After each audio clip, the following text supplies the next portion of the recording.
Welcome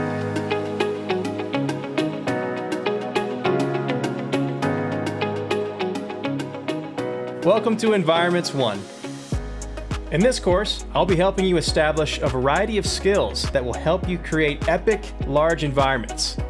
And we'll do that through a combination of procedural modeling, procedural texturing, lighting, rendering, and compositing. Some of the major highlights include procedural modeling by using noises and by employing LiDAR scan data, procedural texturing, where we use a combination of triplanar and noise signals.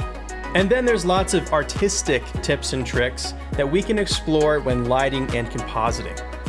Now, the primary aim for this whole course is to set you up with a set of foundational skills that are useful no matter what kind of environment you choose to do in the future. So in that way, I find that the focus on the foundational skills rather than just a pretty demonstration is what makes this course unique and separate from other things that are out there. If that sounds good to you, then let's dive right into it. Thanks for watching, and let's get started.